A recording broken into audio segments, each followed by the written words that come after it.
S&P 500 पर। आपने कहा नीचे से संभला है, लेकिन इस चार्ट को देख कर के मतलब कहीं से मुझे कोई आशा तो नहीं जग रही है। आप कह रहे हैं कि संभला है, ठीक है, एक दिन संभला, एक नीचे से संभला, क्या मतलब कोई ये जो कैंडल बनी है जिस तरह की, क्या वो मतलब कुछ खास पैटर्न है क्या? कोई स्टार वगैरह है कि ऐसा बनता है तो फिर शायद बॉटम आउट होता है, ऐसा कुछ है क्या? नहीं, आपको अगर ध्यान हो तो मैंने कुछ दिन पहले आपको बोला था इससे फ्राइडे, थर्सडे, वेडनेसडे की कैंडल देखिए। मैंने बोला था कोई बहुत चांसेस रहते हैं कि ऐसे समय में एक आधा डोजी बनता है, तो क्लोज टू डोजी उस दिन मेरे ख्याल से डाउ जोन्स का भी बनना चाहिए। S&P 500 का तो क्लोज टू डोजी था ही था। हाँ, परफेक्ट डोजी था उस दिन डाउ जोन्स का। और उसके बाद का जो क्लोज है वो बिल्कुल फ्राइडे का थर्सडे का क्लोज क्लियर है कि डाउ जोन्स से भी गिरने का है, ट्रेंड लाइन सपोर्ट गया, सब कुछ हो गया। लेकिन हर बार हमें भूलना नहीं चाहिए, इस कॉन्सेप्ट को मैं बहुत बार समझाता हूँ, एक थ्रोबैक का कॉन्सेप्ट होता है। कभी भी मेजर चीज़ें टूटती हैं, तो पहली बार में आप थोड़ा-सा उसको एनालाइज़ करेंगे तो समझ में आ जाएगा कि पहली बारी में जो भी टूट रहा है उसमें उतनी इंटेंसिटी नहीं। तो एक थ्रोबैक होने के चांसेस रहते हैं और फिर से इंटेंसिटी वाला फॉल आता है। तो मुझे उम्मीद यहीं पे ये है कि हो सकता है कि यहाँ से एक माइल्ड हो सकता है मंडे, ट्यूसडे एक आधा दिन का थोड़ा एक होप ट्रेड में डाउ जोन्स खींच ले, इंट्राडे खींचे या ईओडी तक खींचे जैसा भी हो। और उसके बाद नेक्स्ट लेग ऑफ फॉल होगा।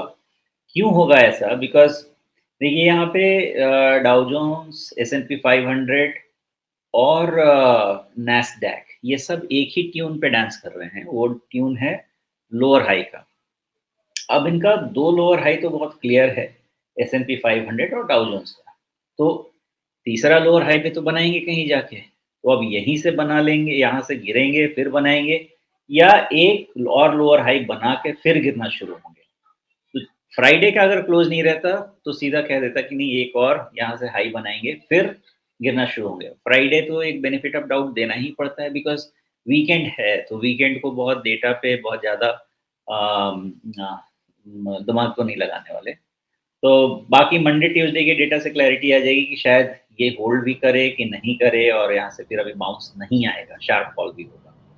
अब टिल फ्राइडे डेटा यही कह सकता हूँ कि चांस है कि एक माइनर पुलबैक हो, शायद इंट्राडे हो या ओपन हो और उसके बाद गिव अप करेगा।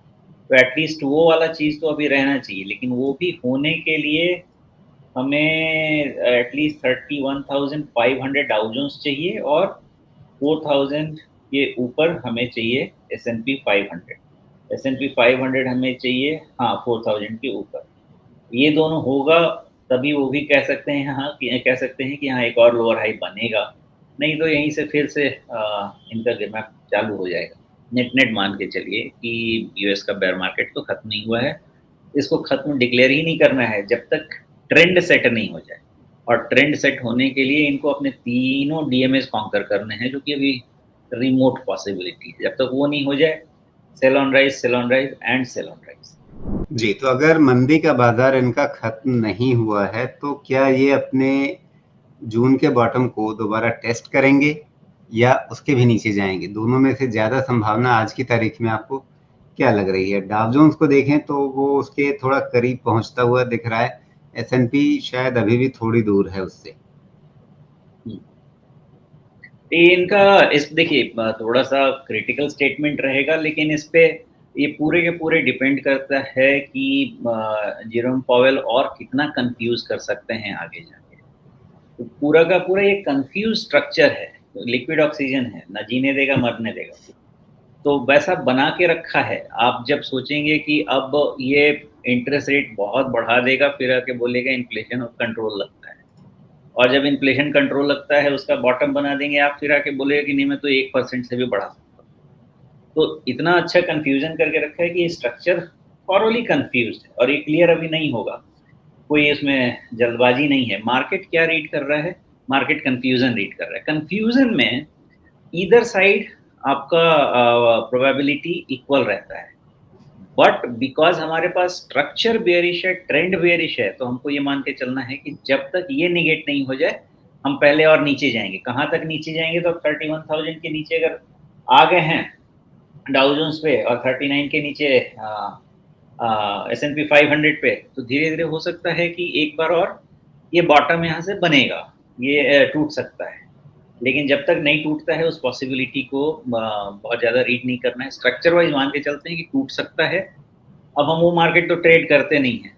अगर हम ट्रेड करते तो बस इसका जो लेटेस्ट हाई है 4100 के आसपास का और डाउ जोन्स का जो हाई है अराउंड 32,500 का, जब तक ये नहीं निकले मान के चलिए कि नया लो बनेगा। स्ट्रक्चर तो यही कह रहा है। जब ये टूटेगा तब फिर दूसरी सोच करेंगे, अदरवाइज सोच तो यही है कि नया लो बनना चाहिए। नया लो बनेगा तो ठीक नहीं होगा, बहुत गंदा होगा। नहीं, हम उस बाजार को ट्रेड नहीं करते हैं, लेकिन हम ये सारा चार्ट क्यों देख रहे हैं? ये देख रहे ये समझने के लिए कि हमारे ऊपर क्या असर होगा। अगर S&P 500 और डाउ जोन्स अपने जून के बॉटम को तोड़ेंगे, तो फिर उसका एक सेंटिमेंटल इम्पैक्ट, उसका भावनात्मक असर कहीं यहाँ पे भी होगा ही। होगा, होना भी चाहिए। और अगर नॉर्मली मैं उतना ट्विटर और ये आदमी तो नहीं हूँ उस पर रहने वाला, लेकिन बोले तो कुछ न कुछ वो फोर्स्ड फ्लैश आ जाते हैं। उसमें फ्लैशेज आने लगे हैं कि क्या बेयर मार्केट फिर से शुरू हो गया, क्या बुल मार्केट खत्म हो गया। भाई साहब, जहाँ पे भी ऐसा मिले ना कि आसमान फट गया, जमीन फट जाएगी, सब कुछ खत्म हो जाएगा, उन सब चीज़ों को देखना ही बंद कर दीजिए, उससे पैसा कमाने के लिए। वैसा कुछ नहीं होने वाला है ये मार्केट में। आपका ग्लोबल मार्केट ठीक नहीं है, ट्रेंड पड़ी है। नहीं ठीक है ट्रेंड, तो ट्रेंड खराब है। जब ठीक होगा तब बात करेंगे। इकोनॉमी खराब है, ट्रेंड खराब है, क्यूटी होने वाला है, तो उनके पास कुछ नहीं। एक बहुत इंपॉर्टेंट स्टेटमेंट ध्यान रखिएगा, यूएस रिसेशन में तो इंडिया अच्छा करता है। ये अभी हमेशा होता है, आज भी होगा। हम अच्छा करेंगे, लेकिन अच्छा करने का मतलब ये नहीं है कि ये बैंक एफडी की तरह लीनियर जाएगा। ये हमेशा अनड्यूलेशंस के साथ ही जाएगा। ये मार्केट करेक्शन दे रहा है, आपको एंट्री का चांस दे रहा है 17,000 और उसके बिलो। मर्जी है तो एंट्री ले लीजिएगा, नहीं तो फिर डर जाएंगे तो कुछ नहीं होगा। 15,200 पे डरे होते कुछ नहीं होता था, आज भी 17,000 पे डर जाएंगे, कुछ नहीं होगा। डरने की जरूरत नहीं है। टाइम फ्रेम बना लीजिए अपना 2 से 3 साल कम से कम, और लिवरेज वाला मत काम कीजिए। बाकी कोई दिक्कत नहीं, मार्केट नहीं करेगा, पैसा बहुत बनेगा। जी, यहाँ पे सोमेश एक इंटरेस्टिंग बात जो है कि अगर हम S&P 500 और डाउ जोन्स दोनों पे अगर रिट्रेसमेंट लगाएं मार्च 2020 के बॉटम से, फिर जो इन्होंने अपना हाई बनाया इस साल जनवरी में, इस सब में वहाँ से गिरावट आई फिर, तो उस गिरावट में इसने 38% को तोड़ दिया था S&P 500 ने, लेकिन डाउ जोन्स ने लगभग वहीं पर अपना बॉटम बनाया था। 38.2% रिट्रेसमेंट जो है उसको बहुत अच्छे से इसने लगभग प्रोटेक्ट किया था। S&P 500 ने थोड़ा ओवरशूट किया था। उसके बाद फिर वापस चाल संभली, अब ये वापस गिरावट शुरू हो गई है। अगर ये दोनों अपना पिछला जून वाला बॉटम तोड़ते हैं, तो क्या फिर उसका मतलब ये होगा कि 38.2% पर सहारा लेने का जो प्रयास हुआ था जून में, वो खत्म हो गया और उसके बाद अब उससे नीचे जाना है? तो उसके नीचे जाना है मतलब फिर 61.8% रिट्रेसमेंट, और वो S&P 500 के लिए 3200 पे, डाव जोन्स के लिए 25,500 के आसपास।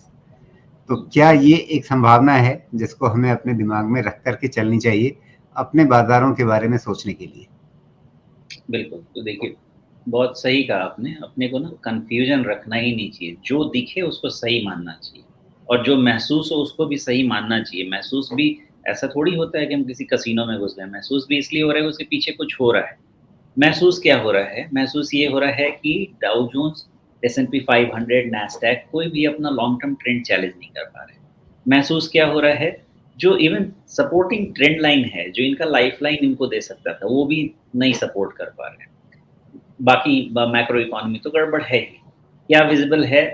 इनका जो 38% का रिट्रेसमेंट टेस्ट हुआ था, उसके बाद से ये फिर से डेंजर में आ रहा है उसको तोड़ने का। तो अब जो आपने पॉइंट बोला 3900 के नीचे ही हमें S&P 500 पे बिल्कुल क्लियरली मान लेना है कि हमारा ये ग्लोबल यूएस मार्केट ठीक है, ओके। लेकिन फिर से अगर 3800 के नीचे क्लोज दे दे तो वो कंफर्मेशन ले लेना है। तो एक हमको कहाँ से फीलर लेना है और हमको कहाँ पे कंफर्मेशन लेना है। तो फीलर तो आ गया कि यहाँ से खराब हो जाना चाहिए S&P 500। कंफर्मेशन आपका 3800 पे ही प्लेस्ड है, उसके पहले ये प्लेस्ड नहीं है। इस चीज़ को आप मान के चलिए। अब इसके अलावा आपको डाउ जोन्स से भी कंफर्मेशन लेना पड़ेगा। डाउ जोन्स का जो कंफर्मेशन है वो भी आपको सेम जैसे आप ले रहे हैं S&P 500 का वैसे ही लेना है। तो डाउ जोन्स का 38 वही 30,000 के आसपास का लेवल मान लीजिए। 30,000 के नीचे क्लोज हो जाएगा तो फिर हमको कंफर्मेशन मिल जाएगा। फीलर आ गया है, filler has to get converted into confirmation. So unless it is confirm हमको कोई जल्दबाजी नहीं करना है, लेकिन पोजीशनिंग तो करनी है ना। तो पोजीशनिंग तो प्रीएम्प्ट करने के लिए हमारे पास एनफ डेटा है कि एसओआर का मार्केट है जब तक यहाँ से चेंज नहीं होता है। और जैसा आपने बोला, ध्यान यही रखेंगे कि हो सकता है डाउ जोन्स और S&P 500 यहाँ से बड़े फॉल के लिए ही रेडी हो, लेकिन हो सकता है 10-15% पे फॉल खत्म भी हो जाए। हो सकता है कि ये 61.8% के रिट्रेसमेंट की तरफ जाए। कारण ये है कि ये जो करेक्शन ट्रिगर हुआ है जनवरी से हुआ है, तो जनवरी से सितंबर। आप ध्यान नहीं रखिएगा कि 1 साल का जो टेनर होता है ना, 1 साल का जो टेनर है, वो कंसोलिडेशन प्राइस करेक्शन को बहुत हद तक नॉर्मलाइज़ कर देता है। तो अगर ये सितंबर से भी ऐसे ही ये मरे पड़े रहते हैं दिसंबर, जनवरी तक, तो उतना बड़ा करेक्शन नहीं भी हो सकता है, बिकॉज़ टाइम और प्राइस दोनों मिलके हो रहा है। और ऐसा नहीं है कि अमेरिका में कॉर्पोरेट प्रॉफिटेबिलिटी नहीं है, कॉर्पोरेट प्रॉफिटेबिलिटी है। अदर पैरामीटर्स पे उनका रिसेशन है जो कि वो मान नहीं रहे हैं, वो अलग बात है। तो अगर कॉर्पोरेट प्रॉफिटेबिलिटी है तो टाइम करेक्शन के साथ आपको डाउ जोन्स S&P 500 ठीक-ठाक कहीं न कहीं वैल्यूएशन भी एक समय नॉर्मलाइज़ हो जाएगा। नैस्डैक की अलग बात है क्योंकि उनके पास परेशानी दूसरी है, अभी आईटी स्टॉक्स कंपनीज़ के पास परेशानी दूसरी है। बट अदरवाइज़ इनका जो एक्स आईटी मार्केट है, अगर इस तरह कंसोलिडेशन से क्रॉस करता है और नवंबर-दिसंबर तक भी नहीं गिरता है, तो मानिएगा कि जनवरी के बाद हो सकता है कि इसका फिर करेक्शन खत्म भी हो जाए, उससे ज़्यादा नहीं चलेगा। एसेस करेंगे, अभी तो उतना ज़्यादा हार्ड कॉल नहीं लेंगे, एसेस करेंगे। जी, लेकिन सोमेश उसमें तो अभी 3 महीने बचे हुए हैं। अगर 3 महीने तक भी ये गिरावट चलती रही, तो 3 महीने में तो वहाँ से वहाँ तक आ ही सकते हैं। जिस तरीके से आपकी पिछली गिरावटें रही हैं, मान लीजिए जैसे लगभग 35,500 से एक गिरावट शुरू हुई तो सीधे 29,700 के आसपास तक आ गई थी। तो इस तरह की गिरावट अगर आप 34,300 से मान लीजिए तो उसी तरह से एक कमजोरी आपको अगले सिरे तक देती है। लेकिन हाँ, शायद जो आप कह रहे हैं कि 61.8 25,000 तक गिरने वाली गिरावट जो है, उसके लिए शायद 3 महीने जो हैं वो पर्याप्त समय नहीं है। तो फिर अगर उस हिसाब से चलें, जो एक सामान्य धारणा है कि मंदी का समय छोटा होता है, 9 महीने 10 महीने, इससे ज़्यादा लंबा चलता नहीं है, तो उस हिसाब से तो फिर अब खत्म हो जाना चाहिए कहीं पर। ऐसा कुछ भी मत मानिएगा। देखिए, सारे ही जितने भी हिस्ट्री रीड करके काम कर रहे हैं ना कि ये मार्केट बेयर मार्केट हो गया, वो भी बर्बाद हो गया। ये मार्केट लंबा समय तक चलता रहेगा, यहाँ से नहीं करेक्ट होगा, वो भी बर्बाद हो गया। डायनामिक्स ही मार्केट का चेंज हो रहा है, बिकॉज़ प्लेयर्स चेंज हो रहे हैं, सोच चेंज हो रही है, टूल्स चेंज हो रहे हैं, हर कुछ चेंज हो रहा है। तो हम वो शताब्दी पुरानी वाले एनालिसिस को लेके चलेंगे कि ऐसा होता आया है, तो उससे हम थोड़ा-सा इन्फरेंस ले लें, लेकिन वो ऐसा नहीं होगा। देखिए, ये जो मार्केट है ना, और जो अक्टूबर से हमारा मार्केट रहा है, वो मार्केट खून खौलाने वाला मार्केट है। मतलब आपको अंदर से ही परेशान करता रहेगा, आप फ्रस्ट्रेट होते रहेंगे कि करें क्या? गुस्सा आएगा। मार्केट वो बहुत, मैंने आपको देखिए उस समय भी बोला था कि ये फ्रस्ट्रेटिंग मार्केट है, बहुत प्यारा मार्केट है। कुछ डरने की ज़रूरत नहीं है। जो कोरोना टाइप का मार्केट होता है ना, वो हार्ट अटैक वाला मार्केट होता है, उसमें डरना चाहिए। खून खौलाने वाले मार्केट में डरना नहीं चाहिए, वो आपको बहुत अच्छा मौका देता है। ध्यान रखना है मार्केट पे नहीं, ध्यान रखना है पैरामीटर्स पे। अगर आपको फंडामेंटल इश्यूज नज़र आने लगे, तो ये जो आपका अभी खून खौला रहा है, किसी दिन आपको हार्ट अटैक भी दे देगा। लेकिन अगर फंडामेंटल्स पे प्रॉब्लम नहीं आई, जैसे अभी तक कोई प्रॉब्लम नहीं आ रही है, मुझे तो नहीं दिख रहा कि कहीं ना इकोनॉमी लिंक स्टॉक में कोई भी मुझे प्रॉब्लम अभी तक नहीं दिख रही। ऐसा नहीं है कि आगे नहीं होगा, जब होगा तो रीड करेंगे और उससे सब पे काम करेंगे। तो जब तक वो अमेरिका में भी आपको जो मतलब प्योरली इकोनॉमी लिंक्ड शेयर्स हैं वहां पर आपको दिक्कत नहीं लग रही? अमेरिका में मार्केट हार्ट अटैक नहीं देता, उनके लिए तो बाइडेन काफी है, पॉवेल काफी है। वो एक स्टेटमेंट आके ओवरनाइट दे के चले जाए। आप देखिए, मैं अगर कह रहा हूँ, इसको आप रिलेट कीजिए, यही डेटा है हमारे पास, हम करें क्या? सब कुछ हंकी डोरी, बहुत अच्छा है, ओवरनाइट एक छोड़ के चले जाए, उसके बाद मार्केट भी क्या करेगा भाई? आप इकोनॉमी चला रहे हैं, कंट्री चला रहे हैं, आपकी बात को तो सुनना तो पड़ेगा ना हमको। वहां पे वो बड़ी प्रॉब्लम है। कहते तो मार्केट फ्रेंडली हैं, लेकिन जब हाथ से छूट चुकी हैं उनकी चीजें, तो अजीब से स्टेटमेंट दे रहे हैं, ओवरनाइट खराब हो जाता है सिचुएशन। जी। चलिए, ये सारी चीज़ें, और ध्यान दीजिए, अगर मैंने 25,500 के डाउ जोन्स की बात कही है तो ऐसा नहीं है कि वो कल परसों में हो जाएगा। अगर होना भी होगा तो महीनों लगेंगे, अगर वैसा होगा तो। बहरहाल वो एक संभावना है जिसके लिए हमें नज़र रखनी है, तैयार रखना है अपने आप को, लेकिन ऐसा नहीं है कि वो कल परसों में होने वाली कोई संभावना है जिसको हम आज चर्चा कर रहे हैं।